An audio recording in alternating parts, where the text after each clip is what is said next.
앞뒤 옆 좌우 분들께 이렇게 인사하면 좋을 것 같습니다. 참 아름답습니다. 네,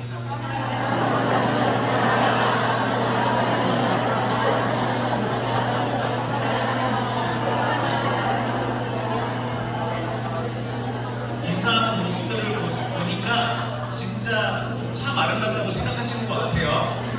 감사합니다. 하나님 말씀 열왕기하 4장 32절에서 35절 말씀 장면을 생각하면서 한 목소리로 읽겠습니다. 시작. 엘리사가 집에 들어가 보니 아이가 죽었는데 자기의 침상에 눕혔는지라 들어가서 문을 닫으니 두 사람 보니라. 엘리사가 여호와께 기도하고 아이 위에 올라 엎드려 자기 입을 그의 입에 자기 눈을 그의 눈에 자기 손을 그의 손에 대고 그의 몸에 엎드리니 아이의 살이 차차 따뜻하더라. 엘리사가 내려서 지방에서 한번 이리저리 다니고 다시 아이 위에 올라 엎드리니 아이가 7번 재채기 하고 눈을 뜨는지라. 아멘. 끝이 아니라 하나님을 보라. 지금 말씀을 전하도록 하겠습니다. 오늘 말씀은 지난주와 좀 이어지는 내용입니다. 수넴 지역에 한 여인이 살고 있었어요. 여인의 가정이 있었는데 엘리사가 이제 갈멜산에서 수넴 지역, 그 이스라엘 북부 지역 쪽으로 자주 오가는 사역을 많이 했습니다. 그러다 보니까 이 여인이 마음에 어느 날 감동이 들었어요. 저 엘리사라는 사람을 위해서가 아니라 내가 하나님을 봐서 하나님을 위해서 저 하나님의 사람 엘리사가 잠시 머물 수 있는 조그마한 방과 그리고 잠시 쉬어갈 수 있는 침대와 그리고 책상 하나를 놓자 이렇게 생각을 했습니다. 그리고 지나갈 때마다 엘리사에게 간식도 제공하고 또 끼니도 제공하고 하면서 이 엘리사가 하나님의 사람을 잘할 수 있도록 많이 도와줬어요. 그러자 엘리사가 인간적으로도 고맙기도 했지만 그 여인의 마음을 하나님이 받으셨어요. 그래서 엘리사에게 어떤 감동을 주시느냐면 이 여인의 가정에 있는 수건을 풀어줘야 되겠다 라는 감동을 주십니다. 사랑하는 여러분, 저는 이 말씀을 읽으면서 한 가지의 큰 기도 제목이 감동이 생겼어요. 뭐냐면 하나님께서 이 여인의 가정에 수건을 풀어준 것처럼 하나님께서 우리 육교의 성도님들의 가정에 어떠한 수건이 있다면, 오래된 기도 제목이 있다면 그것을 풀어주시고 해결해 주시는 은혜를 베풀어 주시기를 주님의 이름으로 축복합니다. 우리의 삶에 그것이 한두 가지쯤은 꼭 있는 것 같아요. 내 삶에 이게 해결이 된다. 내 삶에 이게 풀린다면 얼마나 좋을까. 근데 그것이 안 풀려지는 게 축복이기도 해요. 그걸로 인해 하나님을 찾게 되고 우리가 하나님께 묶여있기 때문에. 그렇지만 하나님의 은혜 안에서 그것이 또한 풀려내고 간증으로 바뀌어질 수 있게 되기를 간절히 소원합니다. 그래서 하나님께서 어떤 수건을 풀어주시느냐면 이 여인의 남편이 나이가 굉장히 많았던 것 같아요. 그래서 아이를 갖기가 어려웠습니다. 그래서 하나님이 이 여인에게 아들을 주겠다라고 응답을 주셔서 이 여인이 잉태해서 아주 사랑스러운 자녀를 낳게 되는 것이 지난주까지 내용이었어요. 하나님께서 너무나도 복 주시고 싶으잖아. 그러니까 이 여인의 가정을 볼 때 하나님께서 너무 복 주시고 싶어가지고 엘리사를 들들 볶는 거예요. 하나님께서 축복을 선언해라, 축복을 줘라. 이 여인이 가정에 할 수 있는 축복을 다 베풀어줘라. 그래서 엘리사가 찾아가서 내가 왕이든 군대 장관이든 누구든지 내가 다 움직여가지고, 엘리사에게는 그런 능력이 있었거든요. 왕도 엘리사를 아버지와 같은 존재로 섬겼거든요. 그러니까 왕이든 군대 장관이든 내가 다 움직여서라도 너희 가정에 필요한 건 내가 다 주겠다. 하나님이 그 마음 주셨기 때문에 막 축복을 해주고 싶었어요. 그래서 그 자녀가 생겼는데, 문제는 뭐냐면 그 자녀를 얻고 난 다음에 오늘 말씀에 이어지는 내용입니다. 이 아이가요 아주 행복하게 잘 자라났어요. 그러다 어느 날 한여름에, 이제 그때 당시에 이제 옥수수를 재배하던 그런 시기였을 거예요. 한여름에 자기 아버지가 일하는 그 추수밭에 갔다가 그만 열사병에 걸린 겁니다. 온열 환자가 된 거예요. 오늘 이 더운 것보다 훨씬 더 뜨거운 더위였을 것 같습니다. 그래서 이 아이가 이 열사병 때문에 두통이 생겨가지고 극심한 통증에 시달리는 거예요. 그러다가 그 당시에는 어떻게 응급실이 있겠어요? 뭐가 있겠어요? 수천 년 전에 일인데. 그래서 그냥 어머니 무릎에 앉아서 어머니가 이렇게 부채질해주는 그런 응급처치만 받다가 그만 이 아이가 숨을 못 오게 돼요. 청천벽력과 같은 일이죠. 이 여인에게 있어서는 내 목숨 1000개보다 귀한 아이, 내 목숨 10,000개보다 귀한 아이. 그런데 그 아이가 그만 하나님의 응답으로 죽어준 그 아이가 그만 숨을 거둔 거예요. 이 여인에게 있어서는 더 이상의 끝은 없습니다. 여기가 절망의 끝이에요. 더 이상 절망할 것도 없고 더 이상 낙심할 것도 없어요. 이 이상 더 큰 불행은 다가올 수 없어요. 상상도 못해요. 이 여인에게는 가장 커다란 끝이 찾아왔습니다. 자, 그런데 이 여인이 여기서 뭘 하냐면요, 끝의 자리에서, 절망의 끝자락에서 그 끝을 보는 게 아니라 하나님을 봅니다. 그리고 하나님께 소망을 합니다. 그 말씀이 열왕기하 4장 21절과 23절의 내용을 보겠습니다. 이제 아이를, 죽은 아이를, 축 늘어진 아이를 안아들고 그 다음에 하는 행동이에요. 그의 어머니가 올라가서 아들을 하나님의 사람의 침상 위에 두고 문을 닫고 나와. 아까 서두에 설명드렸죠. 이 여인이 엘리사가 사역하면서 많이 오가는 그곳에 휴게소처럼 먹을 수 있는 조그만 방 하나를 마련해놨다, 그렇게 말씀드렸습니다. 그 선지자를 마련해둔, 위에서 마련해둔 그 나그네 방에, 그 다락방에 이 아이를 눕힌 거예요. 엘리사가 눕는 침대에 아이를 눕힌 겁니다. 문을 닫고 나와 그 남편을 불러 이르되 청하건대 사환 한 명과 나를, 이제 수종될 사람 한 명, 나귀 한 마리를 내게 보내소서. 내가 하나님의 사람에게 달려갔다가 돌아오리이다 하니, 그 남편이 이르되 초하루도 아니요 안식일도 아니거늘 그대가 오늘 어찌하여 그에게 나아가고자 하느냐 하는지라. 여인이 이르되 평안을 비나이다 하느라. 이 남편은 지금 아들이 죽은 걸 모르는 것 같아요. 그래서 이 여인에게 그렇게 이야기하는 거죠. 오늘이 하나님 앞에 제사하는 날이 아닌데 왜 엘리사 하나님의 사람에게 가려고 하느냐.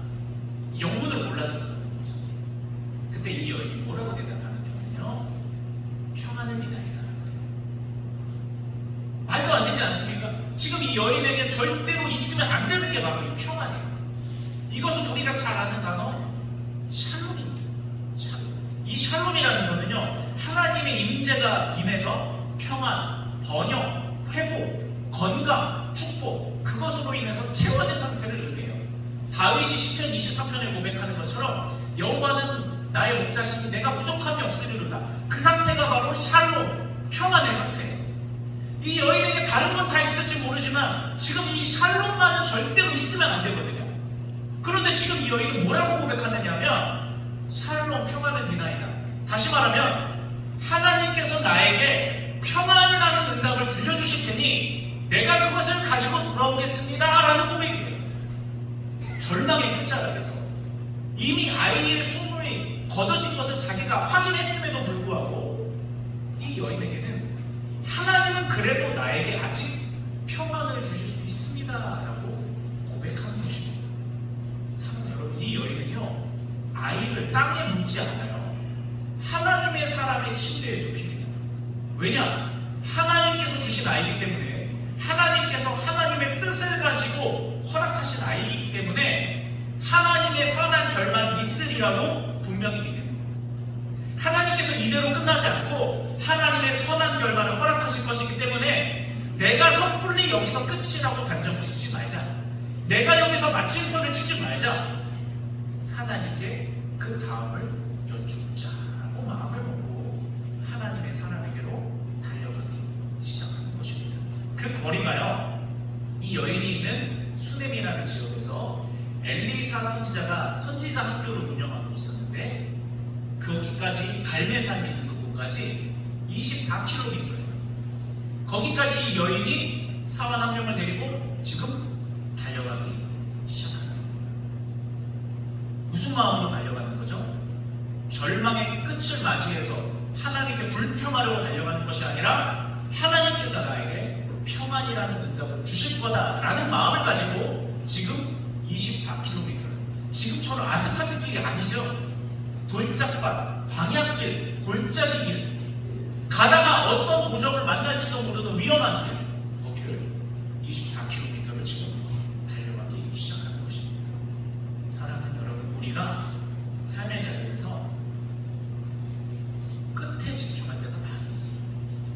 나에게 일어날 부정적인 일, 나에게 일어날 수 있는 안 좋은 일, 지금 내가 피부로 느끼고 있고 겪고 있는 이 힘겨운 일, 미래가 좋지 않아 보이는 어떤 것, 그것을 가지고 우리는 부정적인 것을 많이 상상합니다. 그리고 하나님께서 도와주지 않으면 어떡하지? 하나님이 응답해 주지 않으면 어떡하지? 하나님이 이 가운데 역사하지 않으면 어떡하지? 하나님이 우리를 예수님의 핏값을 주면서 사셨는데 그 하나님의 구원의 값어치를 우리가 기억하지 못하고 우리는 끝자락에만 집중할 때가 많이 있습니다. 안 좋은 절망의 끝자락에만 우리의 마음을 빼앗기고 그것에 붙잡혀 휘둘릴 때가 많이 있어요. 그러나 여러분, 우리가 그때 바로 그 끝자락에서 하나님을 보는 믿음을 갖게 되기를 주님의 이름으로 축복합니다. 길이 끊겼으면 예수님이 길이 되어 주실 수 있는 줄로 믿습니다. 내가 곧 길이요 진리요 생명이요. 여호와의 손이 짧으냐? 성경에서 말씀하지 않나요? 여호와의 손이 짧으냐? 하나님의 손은 그렇게 짧지 않습니다. 하나님의 손은 그렇게 작지 않습니다. 하나님은 우리를 사랑하십니다. 왜 사랑하시죠? 육교부가 대답해 보실까요? 왜 사랑하시죠? 어디에 써있기 때문에? 성경에 써있기 때문에. 우리 등송하셨잖아요. 성경에 써있기 때문에 우리를 사랑하시는 하나님 앞에 소망을 둔다면, 기대를 둔다면, 하나님 앞에 샬롬을 기대한다면 하나님께서 그것을 우리에게 허락하여 주실 줄 믿습니다. 이 여인의 마음은요, 지금 하나님께로 가서 하나님이 살려주시면 감사를 받고, 만약에 하나님께서 데려가신다 하셔도 하나님께서 나에게 주시는 어떠한 확실한 대답을 원하는 거예요. 하나님의 역사에 대한, 하나님의 뜻에 대한 그 응답을 구하는 겁니다. 그리고 설령 하나님이 데려가시더라도 하나님 나라에서 다시 만나게 할 것을 믿고 지금 하나님께로 나아갑니다. 솔로몬이 밧세바와 불륜을 맺고 그 사이에 아이가 생기거든요. 그런데 그 아이를 하나님께서 데려가세요. 그때 솔로몬이 뭐라고 대답하느냐면요, 그 아이가 있는 곳에, 그 아이가 나 있는 곳에 올 수 없지만 하나님께서는 나를 그 아이가 있는 곳으로 가게 할 거다, 이렇게 고백을 합니다. 그러니까 지금 우리의 이 땅에서의 생애, 그것을 넘어서서 영원까지 이르는 하나님의 큰 그림, 긴 역사, 그것을 바라보며 하나님을 무한히 신뢰하고 있는 거예요. 어떤 성도님께서 저에게 그런 질문을 하셨습니다. 하나님 안에서 이 일이 잘 될지 안 될지 혹시 목회자는 아냐? 내다보냐고 그렇게 이야기하시더라고요. 그래서 제가 눈이 어두워가지고 될지 안 될지 미래를 제가 보지도 못합니다. 근데 한 가지 확실한 건 있습니다. 저는 하나님을 신뢰합니다. 이 일이 내가 원하는 대로 잘 될지 안 될지는 저도 목회자지만 모르겠어요. 그런데 한 가지 아는 거는 하나님은 선하신 분이라는 걸 저 신뢰합니다. 그 대답이 들었어요. 이 여인이 그 마음 가지고 하나님께로 나아가는 거예요. 자, 그리고 24km의 거리를 얼마나 쉬지 않고 달렸겠어요. 아마 입에 단내가 나도록 달렸을 거예요. 그리고 나서 거의 다 도착을 했는데 이 갈멜산 자리까지 거의 다가갔을 쯤에 엘리사가 이 여인을 발견합니다. 드디어 갈멜산으로 가서 하나님의 사람에게로 나아가냐. 하나님의 사람이 멀리서 그를 보고 자기 사환 게하시에게 이르되 저기 수냄 여인이 있도다. 지금 엘리사가 선지자 학교를 운영하면서 후배 선지자들이 양성하고 있어요. 그래서 거기에는 많은 선지자들 그 후보자들이 거기에 있었을 거예요. 많은 사람들이 있는데 이 여인이 오는 것을 발견한 사람은 누구 한 명밖에 없어요? 엘리사밖에 없어요. 왜 그랬을까요? 마음이 있기 때문에. 그래서 보이는 거예요. 다른 선지자 훈련하고 있는 사람들은 저 멀리서 누가 오든 말든 큰 관심이 없어요. 하지만 엘리사는요, 마음에 자기의 양들을 품는 애절한 사랑이 있었어요. 그래서 저 멀리 정처럼 보이는 사람도 그 여인이다 라고 알아보는 거예요. 저도 이 마음을 알 것 같아요. 설교 강단에 딱 올라가잖아요. 그러면 거기에 수백 명이 있어도 우리 육교회 성도님 얼굴이 이만하게 보여요. 얼굴이 크셔서가 아니라 하나님이 보이게 하세요. 머리 위에 화살표가 다 하나씩 떠 있어요. 그래서 성도님들을 아무리 뒷자리에 앉고 키 큰 사람 뒤에 앉으셔도 잘 보입니다. 그래서 저절로 그 마음을 품게 돼요. 이제 지난주에 이제 세미나를 3일 동안 갔다는데 거기에 이제 안산 지역에 꿈의 교회 교육분들도 꽤 많이 오셨더라고요. 그래서 인사를 하는데 한 권사님이 저한테 그러시더라고요. 제가 목사님을 3년 동안 보면서 매주 성가대 지나가면서 인사하고 목사님이 저에게 인사했는데 목사님 저 아세요? 그러시는 거예요. 그래서 죄송합니다. 모르겠습니다. 처음 뵙는 것 같습니다. 그때 그 권사님이 하시는 말씀이 목사님 육교회 성도님들만 기억하고 다른 사람들은 인사해도 잘 기억 못하시네 이렇게 얘기를 하시더라고요. 그분이 다른 지역 교육분이신데 정말 그런 것 같아요. 우리 성도님들은 보여요. 저 멀리서 또 어딘가에서 그냥 바로 발견이 되는 것 같아요. 그 마음에 품고 하나님 앞에 기도하고 또 제가 부족하지만 하나님께로부터 명령받은 목자이고 성도님들을 위해 기도하기 때문에 보여요. 마음에 걸리고요. 생각이 나요. 그래서 이 엘리사의 마음이 어떤 마음인지 알 것 같아요. 엘리사는 저 멀리 여인이 달려오고 있는 것을 한눈에 알아채요. 바로 보여요. 마음이 있기 때문에 눈에 보이고 그리고 나서 얼른 자기 사원 그 게하시를 자기의 이제 오른팔과 같은 시종되는 그 후아기죠. 그 사람을 얼른 달려가게 시킵니다. 기다리는 게 아니라 게하시를 보내서 맞이하게 시켜요. 이 목자의 마음이죠. 그리고 나서 한 가지 질문하게 합니다. 그게 뭐냐면요. 26절을 잘 보세요. 너는 달려가서 그 여인은 가만히 서서 맞지 말아라. 너는 달려가서 그 여인을 맞아라. 그러면서 이렇게 질문하는 겁니다. 너는 평안하냐? 내 남편이 평안하냐? 아이가 평안하냐? 하라 하였더니 이 여인이 대답하되 평안하다 하고. 엘리사의 관심사는 뭡니까? 이 여인이 평안하다. 이 여인의 가정이 평안하다. 이 여인의 자녀가 잘 되는 거. 이게 목자의 마음이에요. 이게 목회자의 마음입니다. 엘리사의 관심사는 다른 데 있지 않아요. 내가 얼마나 위대한 기적을 일으키고 내가 얼마나 다른 사람들의 이목의 집중을 받으면서 스포트라이트를 받으면서 대단하고 화려한 사역을 하는가. 엘리사는 그것에 관심이 없어요. 오직 엘리사의 관심은 뭐에 있느냐? 내 성도가 평안하고 내 성도의 가정에 문제가 없고 내 성도의 자녀가 괜찮은지 오직 그것만 관심이 있는 거예요. 그것에 엘리사는 온 마음을 쏟고 그가 대단한 기적의 사람일지라도 마음에 애절하게 그 마음만 품고 기도하고 있는 거예요. 그래서 얼른 그것을 물었는데 이 여인은 평안하나이다 라고 대답을 합니다. 왜 그렇게 대답을 하죠? 하나님께서 그 평안의 대답을 들려주시는 것을 믿기 때문에 그와 같이 대답을 하는 것입니다. 왜 이 여인에게 그 고난을 주셨을까? 사실 엘리사의 이 마음은 하나님의 마음이거든요.